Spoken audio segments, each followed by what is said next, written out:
Hello. I think Darwinism today is a form of nihilism. And allow me to explain a little bit. I won't describe what Darwinism is or what I understand it as, how I interpret it. You will have to check it up if you don't have an idea already of what Darwinism is, or maybe we could talk about post-Darwinism. But when it reached the consciousness of humanity, the origins of species, of evolution, of natural selection, these were Darwin's ideas. It was revolutionary. It was groundbreaking. It had a lot of novelty value, and it had a lot of descriptive power, explanatory power, if this is a word. Descriptive value in describing to a human mind what our experience in itself is. It was technically useful, it was rational, it made sense. In a world where religious thought was losing its power and the rational thought was breaking through as our leading principle, so to speak. But the difference in this day and era to that time, already we're talking about centuries ago, more than a century ago. The humans in that era, I would say, lived in meaning. The foundational way of life was, it happened within meaning. You have a meaningful, a life of meaning. You had a place, it made sense. You had healthy relations, you had community. This is what I mean by humans living in meaning. People knew hard labor, people knew animal husbandry, maybe they knew agriculture. People lived in a background of meaning. Now, we have followed the path of rationalism and Darwinism. I would say Darwinism is a certain kind of base column for our modern understanding of life. Our modern worldview, you could say. Darwinism certainly is one of the strong columns of that. And I think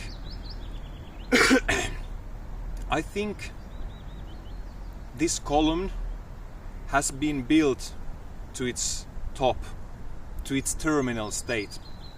I think our understandings of evolution and natural selection and all of the implications to ourselves that these kinds of ideas have, they have come to a terminal state. And quite frankly, I think now following this path, this worldview, any further, will inevitably lead us to mass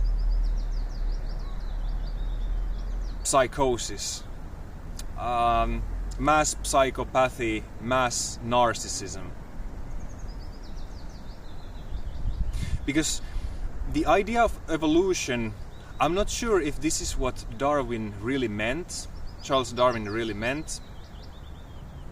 But the implication to an average person, a human being, is that evolution is selfish, it's completely physical, material, biological, and that it has no end game, that it's not leading anywhere, that it's ultimately meaningless. But it's so beautiful, you see.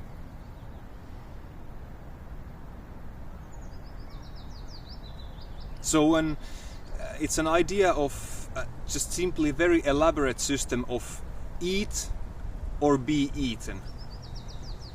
That's it. If you use this as a foundation for your understanding of yourself, others, nature, life, this will be very unhealthy. Eat or be eaten, and we are just simply the king monkeys in the jungle who exploit natural resources like mad, and that there is no responsibility or no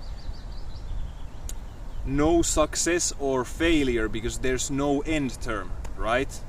It's not going anywhere, it's just simple evolution for its own sake. No, this cannot be it. And our society is expressing the symptoms of this unhealthy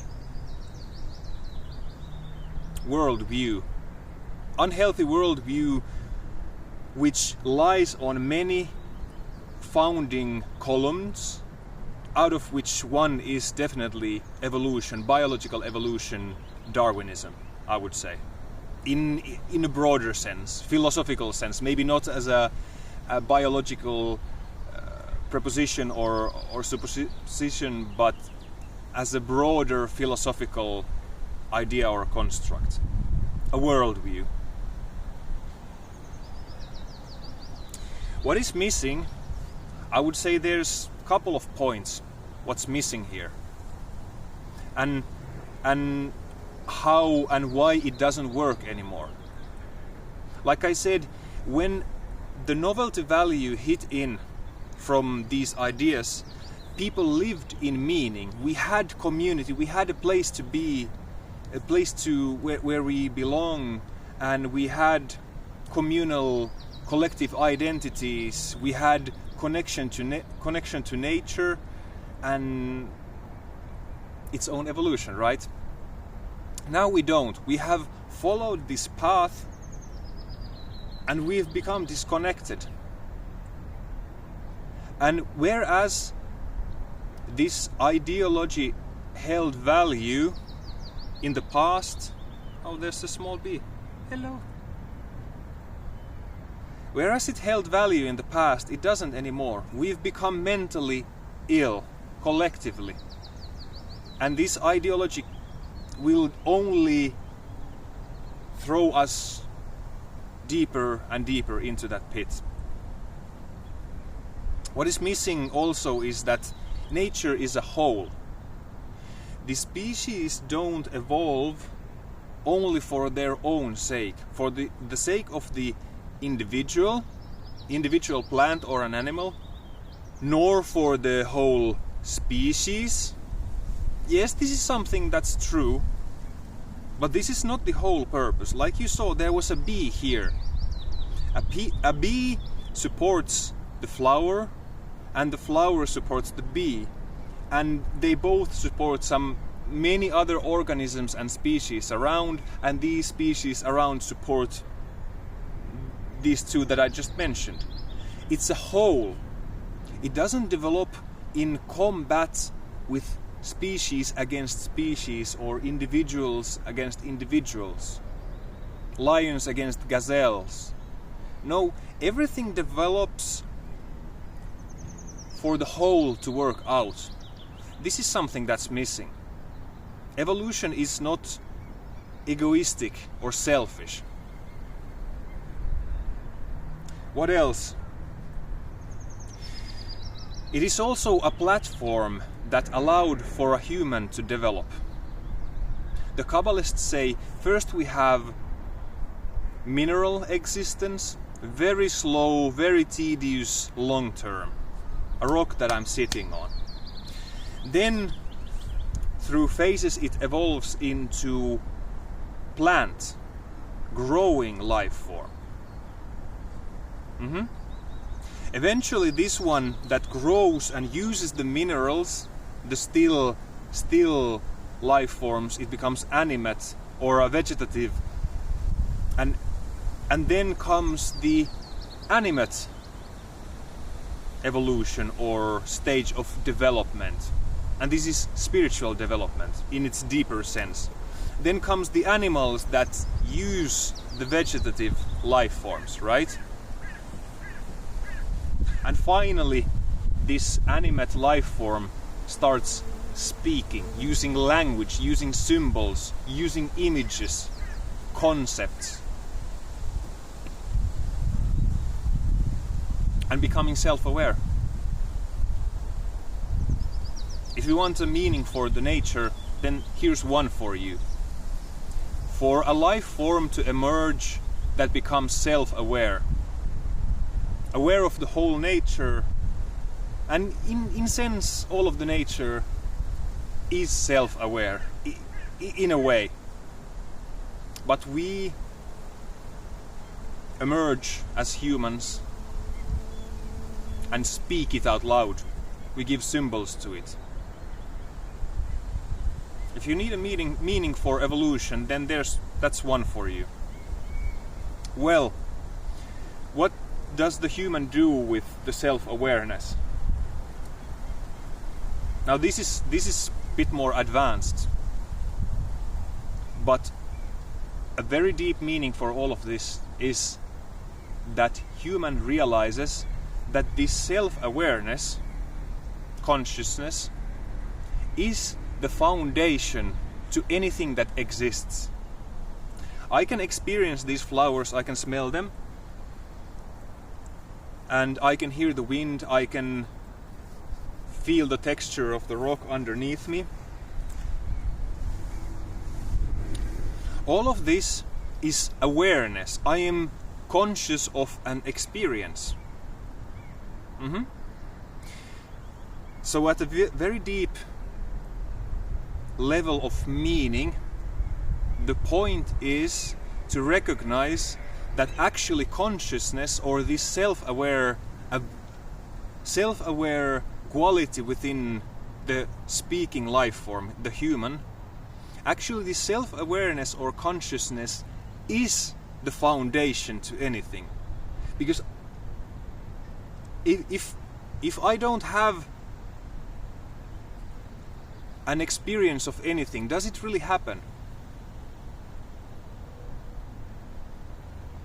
Okay? Now, of course, scientists have different ideas, but in the spiritual sense, this is it. To recognize that self-awareness or consciousness is the fundamental foundation or canvas upon which all experience relies on.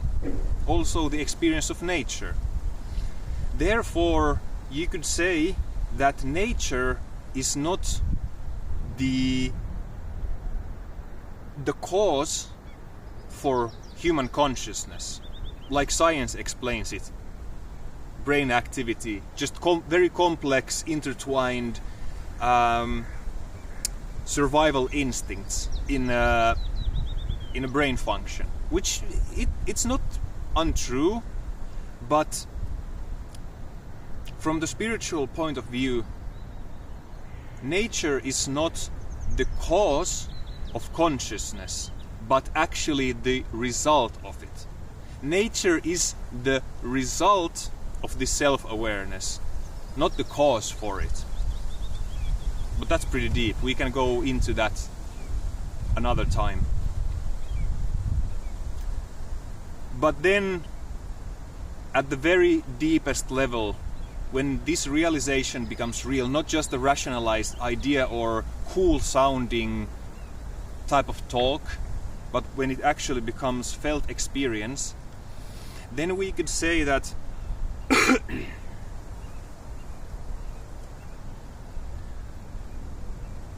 human does have a meaning.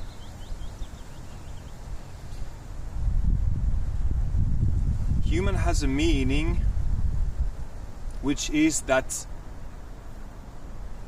the divine, the foundational reality, the canvas of experience, God, becomes self-aware, aware of itself within this realm, within this type of experience, within this type of existence, which the nature is, which is the dualistic world, where heaven and earth meet, the upper and the lower, as above, so below, as below, so above.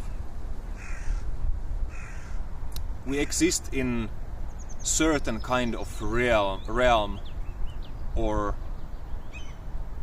quality of experience, quality of existence. We are dualistic in nature, right? That's a fact. We are dualistic in nature. We are dual in nature, in our internal quality. And so for the meaning for human being, the meaning for evolution, at its very high-end, high top-shelf spiritual understanding is that God, or the Great Spirit, the foundational existent being, becomes aware of itself through us in this realm. In a way you could say that God, light, heaven, truth, love, beauty, is conquering new space for itself. It's enlightening darkness. What used to be abyss, just simple nature, eat or be eaten. That's very dark in a sense. But now we are here. We are self-aware. We speak of God. We praise God, the Great Spirit. That force has conquered new space for itself, and we are the vessels through which that can happen. I think that sounds amazing. That's very epic. And it's true at the same time. It's epic, like a good story, but it's true, spiritually true at the same time. That's why I think materialistic, monistic, evolutionary ideas cannot do for us anymore. They have served their purpose. We have to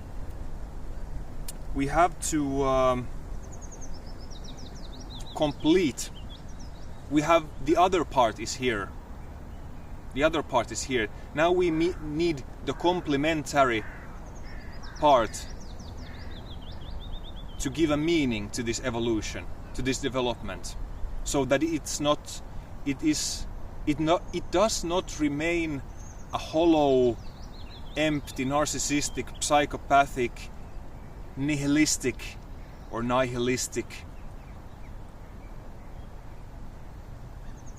battlefield where you just try to selfishly enjoy your little meaningless worldly pleasure for as long as you can, and then just die off meaninglessly to be forgotten completely. I think this is not a healthy view, and I think I presented another kind of view, and there is a path of which I will speak of more another time. But all of this, according to all the ancient traditions, lead to somewhere even beyond this experience. This is called eschatology.